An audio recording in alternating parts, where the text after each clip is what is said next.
evening and welcome to Tuesday Folk People.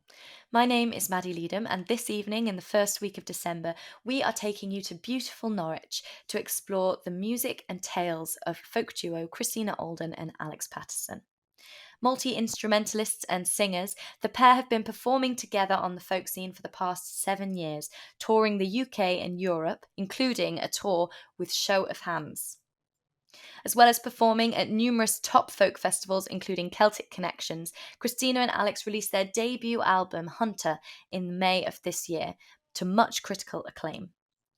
The duo stands as prolific songwriters with an immense talent for capturing their message within soaring harmonies, memorable melodies, and thought-provoking lyrics. Exploring this and much more, we have a wonderful hour prepared for you this evening. So it brings me great pleasure to welcome Christina Alden and Alex Patterson to our online studio. Hello, Christina and Alex. How are you both doing? Hi, yeah, we're well, thank you. Yeah, lovely to see you again. Yeah, good. Yeah, and you, and you're in Norwich right now? We are right in the city centre, yep. Oh, lovely. Very nice. Now, we're going to explore a lot about you guys and your musical career, musical sound, all that kind of stuff. But I always think it's best to dive straight in and let the audience hear you. If they haven't already heard you, they're in for a treat. But we're going to give them the first song so that they know what we're talking about. And this is Hunter, and I love this song. And since I've heard it, it's literally just been stuck in my head. I love it. But before we hear it, could you tell us about it? Yeah, so we wrote this one after seeing a beautiful photograph by a Finnish photographer called Lassi Rautiainen, who is up in the northern forests of Finland. And he was observing a grey wolf and a brown bear over 10 days and found that they'd formed a magical friendship together, which is completely unheard of for those types of animals. They're usually solitary and they don't want to have any mates. But these guys, it's thought that they were abandoned when they were really little and didn't know how to survive. So yeah, they grouped together and they went playing and hunting and shared food. And we thought it was such a lovely story that we wanted to write a song about it.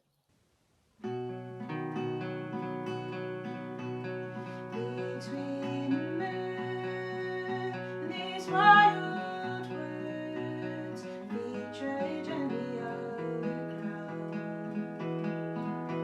by old waterways. These tall grey pines, two friends go hunting side by side. I'm a hunter now, I'm a hunter now.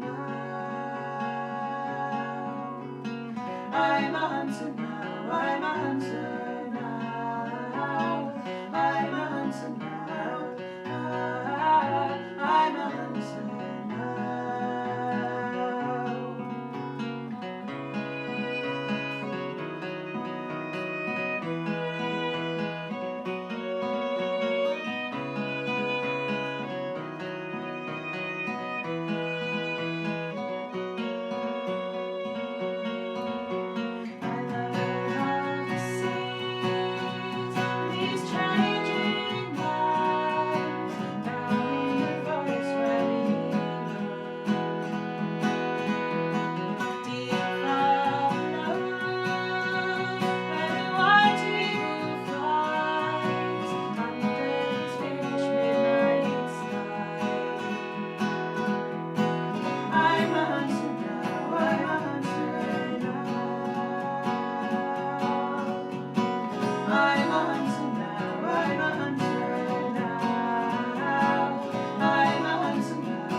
I actually love that so much. I don't know how you do it, but it's something about the imagery and the lyrics and the melody. It's just, you manage to make it feel like I'm running through the Finnish wilderness. And it's like with Oh. the instrumental in the middle, it's almost like a euphoric feeling. I don't know how you do it. Mm. It's amazing. Really, really Oh, great. thank you. It is. Thank you. Also, the story, it really reminds me of the John Lewis advert from a couple of years ago with is it the bear and Really? I can't even remember Oh what it is. yeah, Two animals, a hare and a bear or something. Yeah, it was a Yeah. hare and a bear. Maybe that'll be Yeah. the next song. Oh, it'd be great if they used that song. Yeah. Yeah. We'll pitch it to John Lewis. Yeah, do it. You've made it then if you get on John Lewis. Yeah. Fantastic. No, that's the debut track, isn't it, of your latest album, Hunter? Yeah. It is. It's the opening track. Yeah. The opening track. That's what. Yeah, the title track and the opening track. So, Yeah. and we're gonna all the other songs that we've got today are from that album, aren't they? Yes, they are. Yeah. We're going to hear some more from that, which is brilliant. But before we do, let's just explore a bit more about you guys. So obviously we're seeing you here today as a duo, but it's not always been this case, has it? Like you met when you were in separate bands. Could you tell me a bit about those bands from when you met?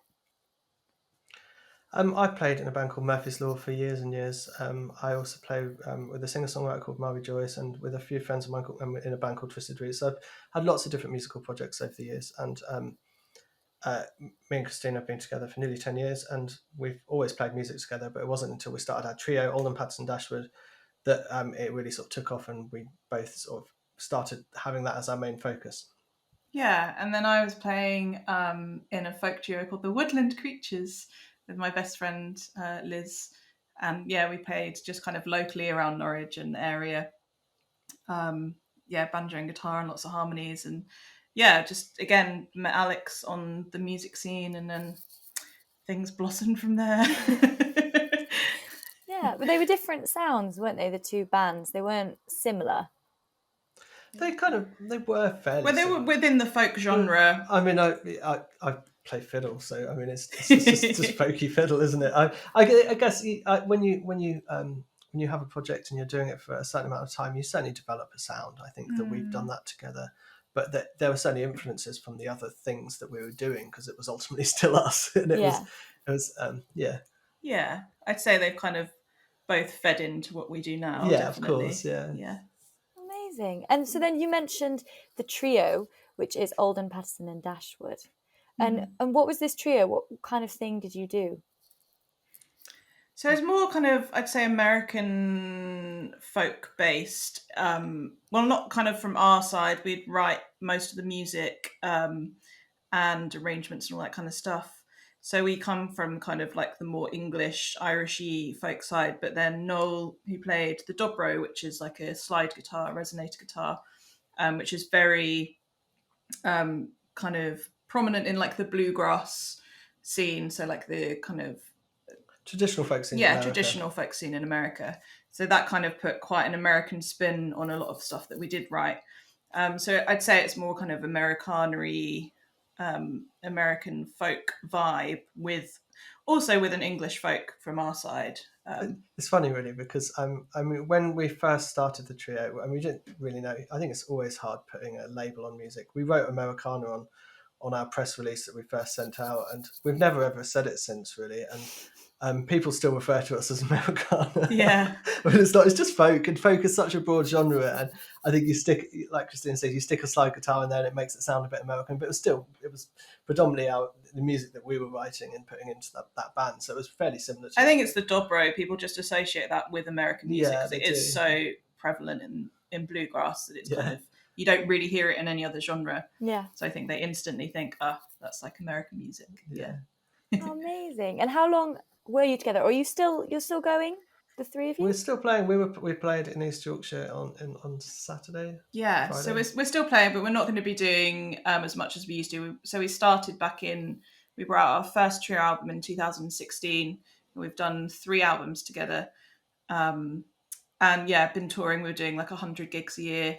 And yeah, touring all over the UK and Europe and various other places. And yeah, we did that. It was quite an intense lifestyle to lead. It was really cool though. We had a lot of really lovely experiences, but we're now going to be focusing on our duo and kind of going down the kind of musical route of trying something a bit different and going back to our roots of the kind of traditions that we started off with. So which I think this album ultimately is. It was we've been doing the trio for quite a number of years, and we still really loved the band, but it was going in a musical direction that was perhaps slightly away from where we felt our hearts were, and so it was really nice to just go back and just to write these songs. So, yeah.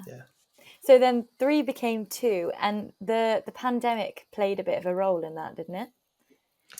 Not really, actually. I mean, it like a lot of things, it accelerated it. But I mean, we decided at the start of the last year, so a few months prior to the pandemic, that we weren't going to book any more gigs for the trio. So we were going to do that year, and then we were going to do separate things anyway. Just, I mean, making this album was the pandemic and the lockdown did really help us with the album because we had the time. Whereas before, we'd had all of these gigs in place, which was terrifying when we lost all of our work. But it was still lovely that living together, that we could still play music, and it did give us that space and opportunity to be creative and kind of focus our energies onto something a bit more positive than sitting at home worrying about everything. I mean, however difficult it was, we were massively fortunate that we were together and we were able to do this. And I do feel lucky for that. So. Yeah, definitely. Yeah, that's brilliant. It's almost like you guys had a premonition and were like, let's just not do the trio for a bit because I feel like it'd be better to do a duo. And then you saved all the heartache of having to cancel your trio tours or whatever you would have done. No. I mean, we're still good friends. It's not like we've like have any differences with the trio. We've just sort of decided after a period of time have decided to go things change and develop, and you want to try different stuff. And we've still got a few gigs next year, half a dozen gigs or so with the trio, all the way through next year. So it's still a project. It's just not going to be our primary focus anymore. So do you think that as a duo you offer a different experience for your audience than when you were Alden, Patterson and Dashwood? I mean, the music is different. I mean, it's not like vastly different because it's still two members of the trio, and we wrote everything for the trio anyway. So it's kind of musically, creatively, it's very similar, I guess. It's definitely, it does have a different style. It is different. It's a bit more thoughtful, and there's a lot more kind of our shows. We talk lots about our music because a lot of our songs are kind of story based, so they have some really nice stories to kind of go with the music, which we do talk about quite a lot. And also we play different instruments, so in the trio I just play guitar and you just play fiddle and we sing, but in our duo we also have tenor guitar, we've got shruti, we've got banjo, but it's still heavily harmony led and lots of songs about animals, so it's similar in that way. Absolutely fantastic. Now, before the pandemic, you mentioned that you did a lot of touring. How did you manage to survive as musicians during the pandemic? Because obviously touring is a large income. So how did you survive without any of that? It was difficult. I'm not going to lie. I was one of those people that kind of fell through the net of the government support scheme of self-employed help for most of it, because I'd only kind of recently become fully self-employed, and they didn't take into account that in the past I'd had a PAYE job as well. So when they kind of averaged my money out, it came out as very, very little. It was 300 quid for 3 months. They expected me to live on. And it was really bad. And I did challenge it, and all of that kind of stuff. But the whole way through, they never sorted it out, and it's because the Tories are ideological and didn't want to give people and money. Unfortunately, I know a lot of people that have been in a very similar situation, and being self-employed is a choice that you make, but it's still really difficult, and there's a lot of things that you don't get. And when you are thrust into that situation, when you have lost all of your work, particularly in the arts, they've been so incredibly hit in such a negative way. And to be honest, it's still difficult in terms of gigging, because a lot of people are still unsure about going out to to see live music. Yeah, I mean, gigs have been quieter. So for some people, I think it's been okay, and I know lots of people, you know, put the monetary thing aside, it's been really difficult for everybody. But it did feel at one point like we'd completely lost our entire careers, and we were told to go and retrain and do something else, which just seems so ridiculous that that you'd have to go and do that after spending years working on your career. I think the government handled it really badly, and we certainly felt from in the music industry that it was we were just left to. But on the flip side of that, we did lose all of our income, which was from touring and doing live gigs, but we turned to online concerts, so we got to do that from our home.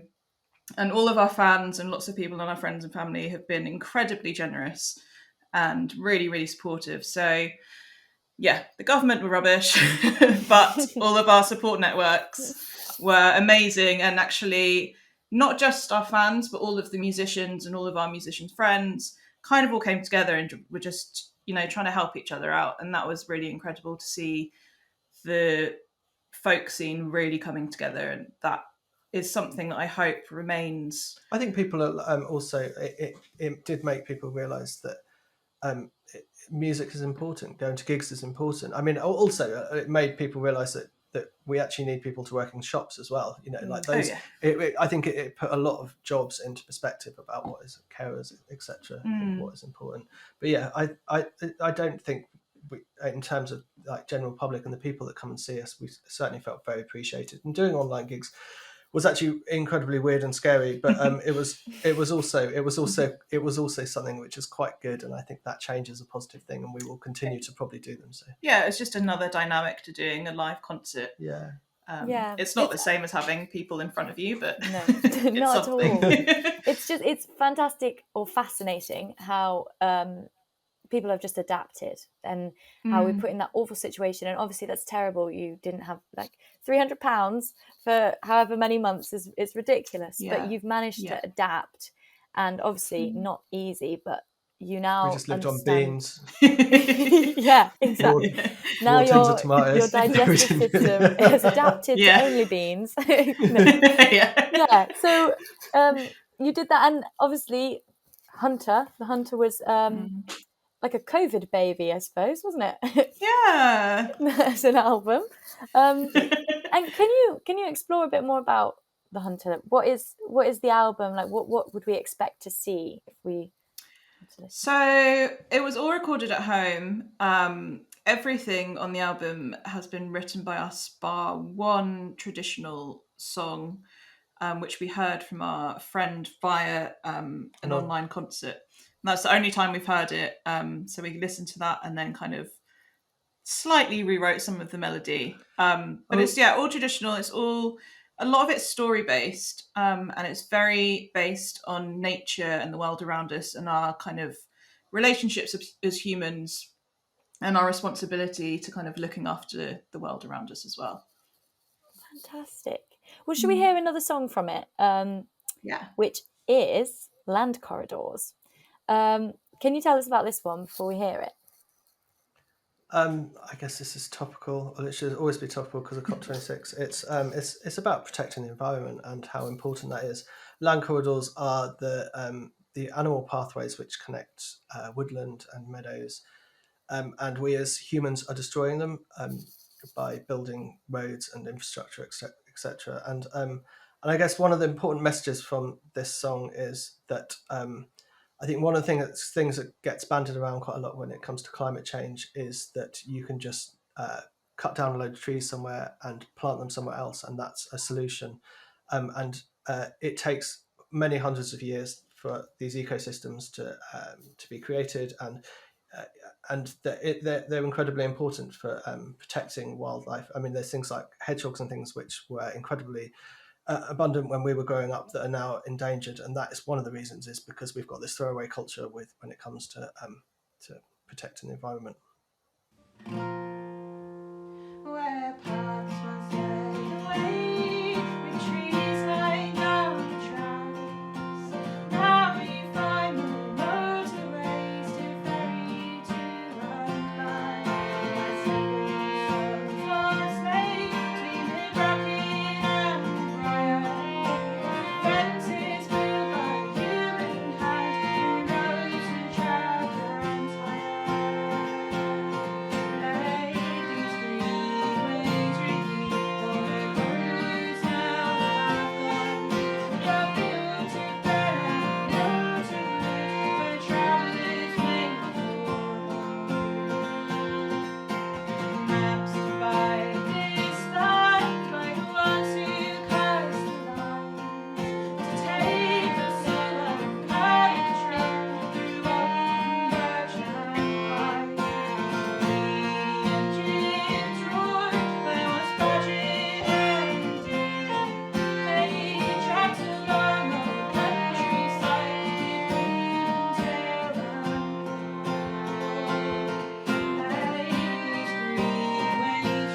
what a fantastic song. I really like how you're kind of tackling these issues which are really current and really almost urgent, because if we don't sort out these ecosystems, then we're just not going to be able to survive anymore. The world is just not going to work. But you managed to do it in a way that it's not like doom and gloom. So I'm not listening like wanting to curl up in a ball and just shut it all out. It's quite uplifting almost, and more like inspiring. I don't know, you do it really, really well. And I think, yeah, it's kind of when you're doing a song about, I guess this is kind of like our most protesty song. It's, you know, when you're having a discussion with someone, you can't kind of point the finger and say you're wrong, because that doesn't get anyone anywhere. But if you kind of, it's more observing and kind of just talking about something as the object or as the idea, rather than, it kind of lets people have their own ideas about it, but it kind of nudges them in a direction that you want to go, rather than being too forceful. It's thought-provoking, isn't it? And certainly when we do our live shows, we talk quite in depth about it, and I think that is educational, hopefully, to some of the audience members. Yeah, fingers crossed. Yeah. Do you think that educates and inspires your audience, or does it ever alienate anyone, do you find? I honestly don't care. I mean, it's the short answer. I don't. I think that it's important. If it does, then those people need to have a serious word, I guess. I think we often have conversations afterwards where people are like, oh, I really love that song, that really resonated with me. I feel completely the same way that you do about, you know, letting the land rewild itself and looking after it. And it's really frustrating that all of the, you know, there's lots of legislation that isn't put in place to kind of, it seems so simple that you could save all of these things, but it's just not happening for short-term gain. When the long-term loss is going to be so, you know, really outweigh it. But I think like you say, people are under sort of realizing the urgency. I mean, a guy came up to us when we did a gig in Lyme down in Dorset, and he said, it was like, my generation has really screwed your generation, hasn't it? And there's certainly an element of truth there, and that was like, he was sort of having a moment where he'd sort of, it touched him in a way and it made him think about it. And so I think it's ultimately a good thing, and I think you do have to, like you say, that I think the message could be construed as being soft, because it's not ramming something, an opinion down someone's throat, but it's also. But that can also have the opposite effect of what you want, can't it? It can, yeah. Yeah, it's kind of a thin line to tread. Because I was going to ask, because that is, as you say, you're more protesty of your songs, and there are others that kind of touch on what you believe in, but very, as you say, softly and more of an observational perspective. Which do you find is more powerful? A song that is a bit more soft, or the one that Land Corridors, where it's a bit more protesty? Which is more powerful with your audience? Oh, that's quite a hard question. I'm not really sure that there's one that's more than the other. It depends on the subject matter as well, I think. I think it does depend on the subject matter. I think, say if you were, I think on the environment, there's kind of like now there's pretty much a consensus that something has to be done, and, you know, these things have to be saved. I think if it's on something different, say like we do a song which is loosely based around migration and immigration and stuff, and I think there's still a really wide range of views on that. So I think if you were pushier on that, that could alienate some people in the audience. Again, I don't really care, because I think immigration and migration is a really, really positive thing. But we sort of say that. I mean, the song does say that, but it's said from a perspective of somebody that's going through it, and hopefully through those eyes, it can open up some different ideas for someone that might just have some kind of preconception of what it's about, rather than thinking about it from kind of a human side. You know, we're all just humans, and we have different journeys that we have to go through. So hopefully they both work. I don't think, I think having an opinion on something is a good thing, and I think being able to express that is a good thing. Yes, you shouldn't be afraid of it. Well, the whole topic of the environment is very very kind of important for us at Home Stage. I think I've mentioned to you before that we've got this folk music, poetry and the environment project, because we're trying to make change through folk song and poetry. And as people who write things in almost like a protest, a soft protest to this climate crisis, why do you think that music is an important way of going about that, of protesting and speaking your mind? Well, it's just a way of a way of communicating, and I think that you can do it in when you've got the CD, or the recorded music is almost different as well to the performance of music, because so much story and stuff comes with the songs, or background information comes with the songs. But it's also with the kind of the musical element to it as well. You can kind of, it's almost with any other creative thing as well. You know, you have a book or a movie or something which is about the environment. You've got all of those other creative elements that come into it, which I think can really form a picture of what you're trying to get across, where, you know, if you're just having a conversation with someone, that's great, but it doesn't encompass all of these other things and all of these other feelings which can be conveyed with the actual music as well. So I'm hoping that kind of gets across our message when they're playing. And I think also music does bring people together as well. It does bring people together with different viewpoints, and I think that like you have this wonderful thing when you're performing, obviously, because you're on stage and people have to sit there in silence and listen to you, and so you can say whatever you want, and hopefully, you know, no one's walked out yet, and so I think that I mean, that just forces tolerance on people in some ways. So it's like, it's a good thing I can see this is unplugged. Yeah. I mean, personally, I think it's really powerful. If you gave me a speech on the news, I would be more inclined to be like, oh, I don't know if I could cope with that today. It's too much. Whereas, for example, one of your songs, you have such amazing melodies. I could be overloaded with things, not really thinking about it, and I could put on your song just because the melody makes me feel euphoric, like in The Hunter. And you don't realize, but you're hearing what you're saying, and it gets in another way, and you're like, oh, actually, no, you're right, we need to do something, and stuff. I think it's just a way easier way of getting to people because it's more accessible. So, and I think that's what your songs have power is, or where your songs have power is because you do that. It's a nice, beautiful melody, but at the same time, there's something there that adds some depth and it makes you think as well. And I just think it's brilliant. Oh, thank you. No worries. So should we go for your third song now, which isn't actually what we've just been talking about? This is a bit different. This is a tune. Yes. It's called the New Year Waltz. And can you tell us about this tune before we hear it? Yeah, so this was, I was just one day tinkling on the guitar and came up with this tiny little bit of melody. And Alex came downstairs and was like, play that again. And then, so I did. And then we kind of formed this whole instrumental around it. It was just really simple. And it's very simple. Really simple, but also I mean, we wrote it together, like Christina had the first sort of couple of bars. And then we did it in about sort of 10 minutes or something. It's just like one of these things, really, that we just like, oh, there's a tune. That's nice, isn't it? Yeah. And it was sometimes you like really try really hard to be creative, and sometimes it can just happen quite sporadically. And on the album, we actually recorded this one live in we call it the folk cellar, but it's our basement. It's a cellar. It's a cellar. Sounds more romantic, doesn't it? So we just recorded it around a couple of mics, and it was recorded at the start of the year, and it's quite an uplifting tune, and it was kind of thinking about the year to come and what the year would hold, and hoping that it would be better than the past year.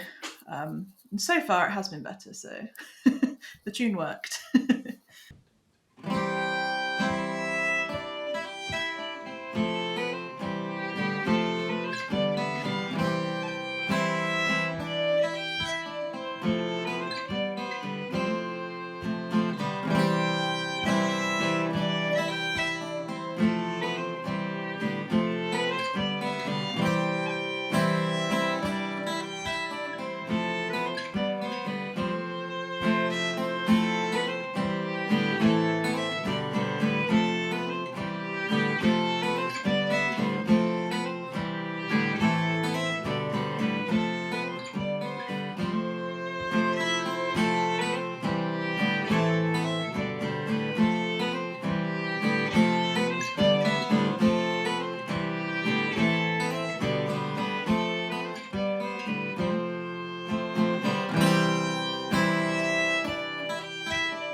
What a fantastic tune. And I have to say that you two have this remarkable thing of it happens with your voices as well, but you blend together so well. And I think that with voices it's quite easy, but then when you're playing the instruments, it's just like seamlessly together the whole time.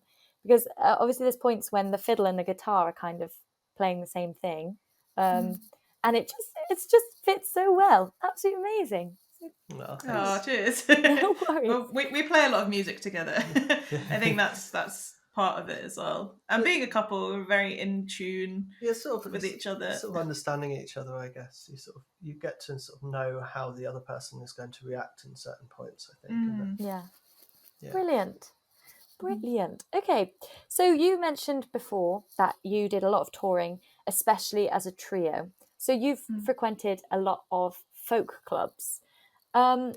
And before we spoke a bit about folk clubs when us three had a chat, and it was really interesting. So I decided we're just going to include it in this because I think that the audience will want to know.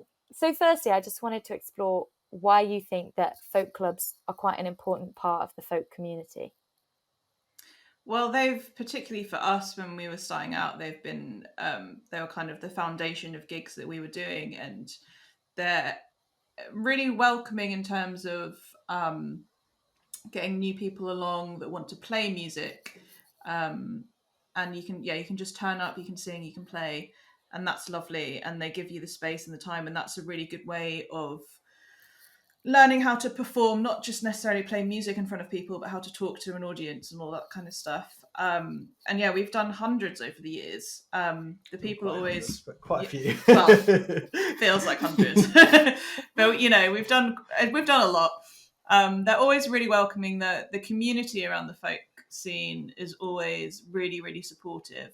So we've had a good experience with them. I think one of the best things about folk clubs is the respect that you get. I don't think there's anywhere else that, like, open mic nights aren't the same. That you get to stand in front of an audience that is sat in silence and listening and to everything you're doing and really sort of respecting what you're doing, and that encouragement is wonderful. And I think that's one of the reasons why they're so important, because you get to basically do a theatre gig in these little upstairs of pubs all over the country. And one of the things about just for us touring up and down the country is you can go to these gigs where you'll get a certain amount of people coming along, and you don't have to advertise in the same way that you do in a theatre. I mean, theatres that's a whole different conversation about how badly they're run and how badly they're funded, in terms of how difficult it is as an artist to go and play in theatres, and how most of the money actually ends up in the theatre and not in the artist. But that's another conversation, I guess, for another day. But folk clubs don't have the advantage that they don't work like that, and most of the time they're done for the love of it. And as artists, you walk away with all the money, ticket money. You generally get a bed for the night. You meet lots of lovely people, and there's lots and lots of positive things about it. Yeah, Fantastic. And you mentioned before that there's obviously folk clubs, they are very important, but they're at risk of potentially dying out because of a lack of young people going, not necessarily as performers, because I think you said, it was you, I think, said there are a lot of young performers similar to you guys, but it's the audience that you struggle to get that are young. Why do you think that is? because the nights are too long and there's about 1,000 floor spots.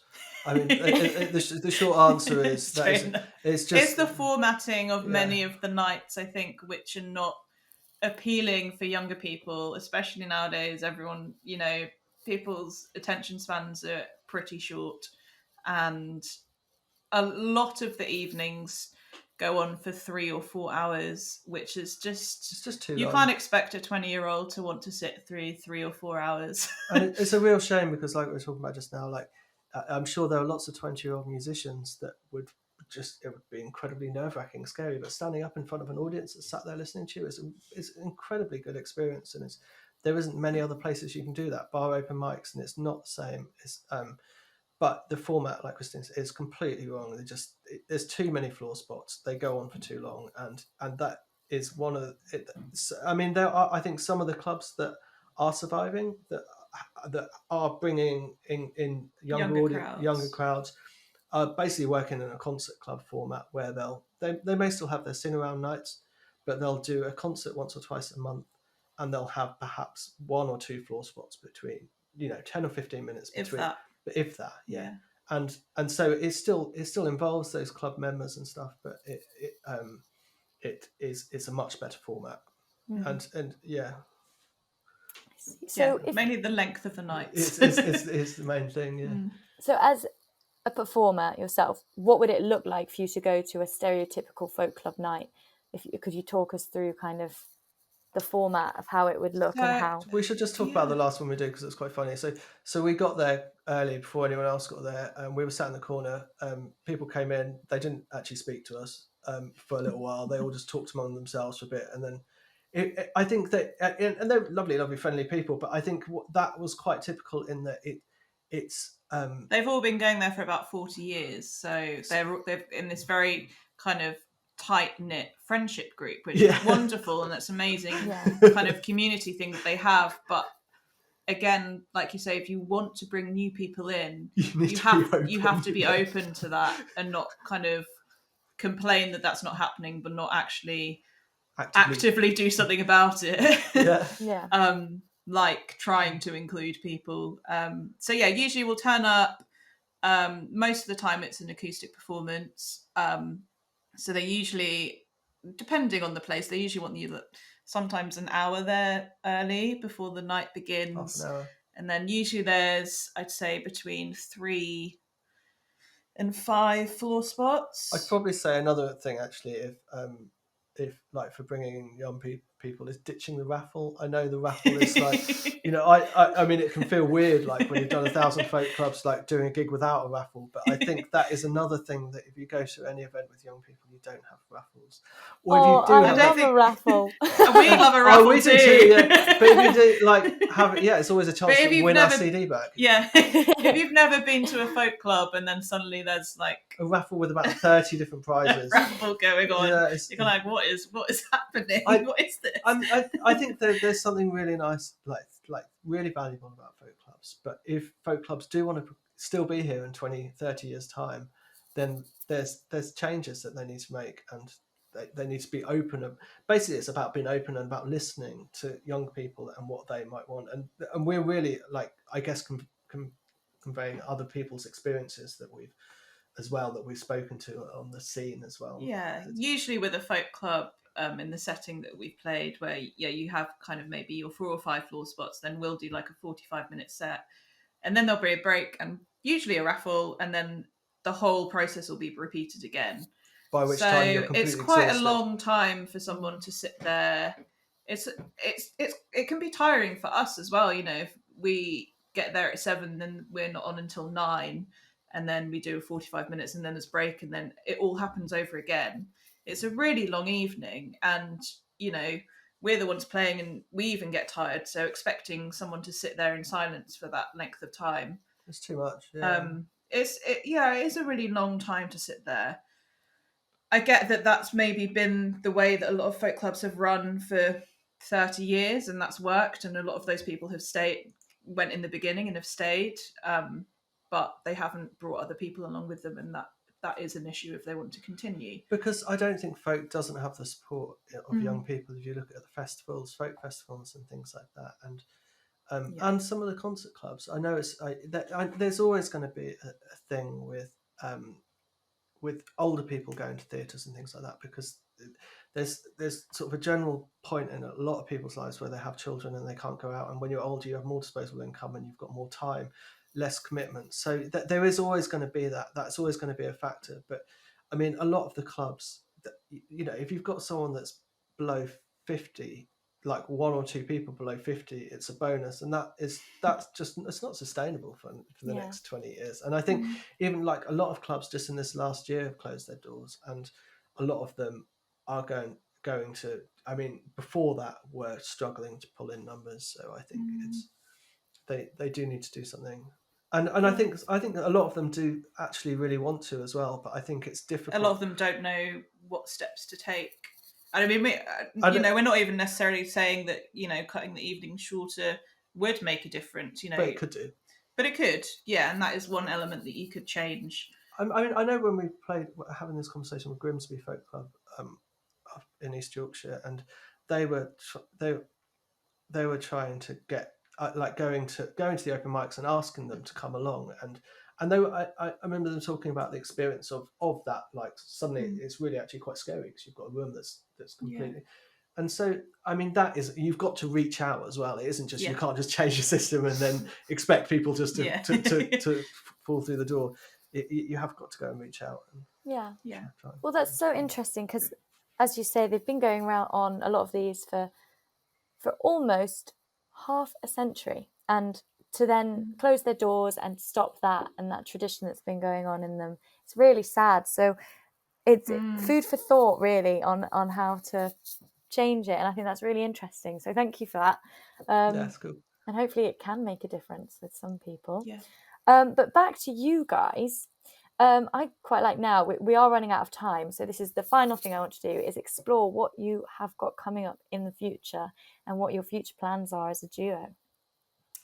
Well, we are heading out on tour in December, so we've got quite a few gigs which you can find on our social media things, so Facebook and also on our website.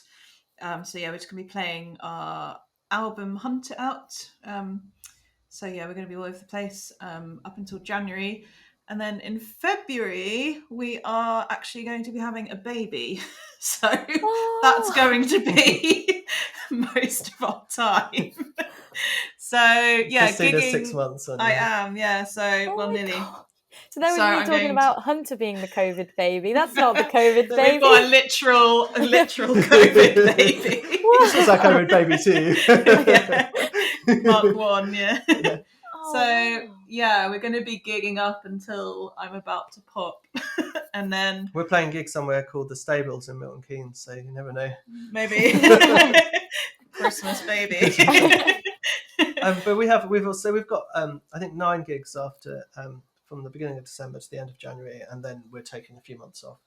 Yes. And we have got sort of a few throughout the year. We're doing a few festivals, probably Folk East, Sidmouth, Cambridge Folk Festival. So we've got a few A festivals. smattering of gigs throughout the year, and then we're going to be doing kind of quite an extensive tour in November next year once we've slightly adjusted to becoming parents. We've got about 20 gigs in 1 month in next year in November. We're just going to hammer it in November.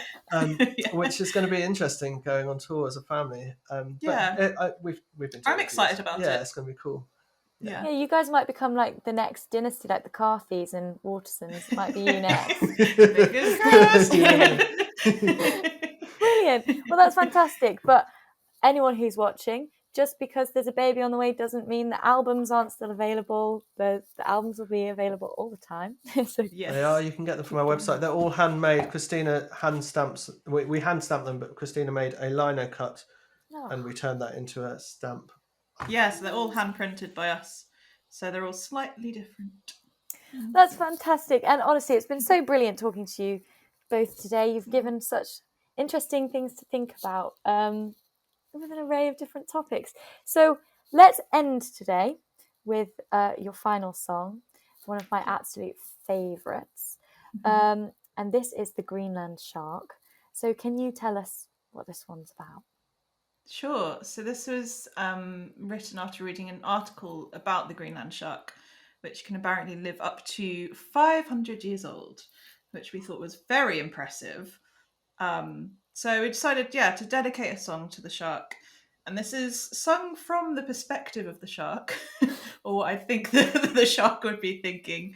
Living at the bottom of the ocean, for kind of hundreds of years, searching for a mate and food, while the world above it just completely changes, and all of the kind of different ways that humans have viewed the shark over the years. And so it's a kind of celebration of the Greenland shark.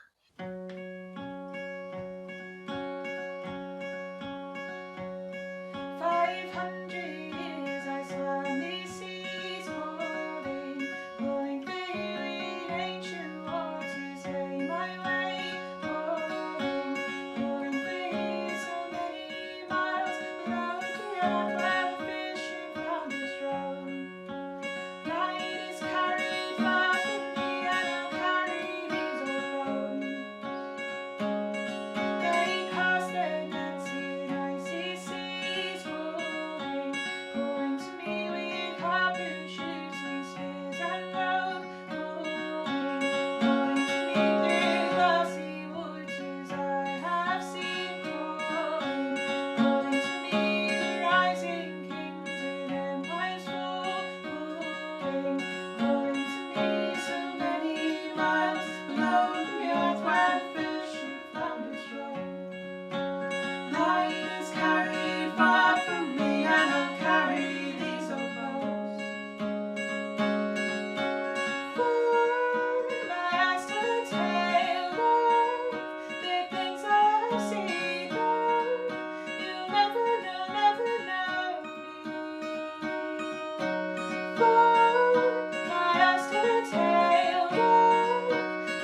Thank you very much for watching. To find out more information about our future Tuesday Folk People sessions, please sign up to our mailing list or keep an eye on our social media and website. Our next session will be a week from today at 8 p.m. See you then.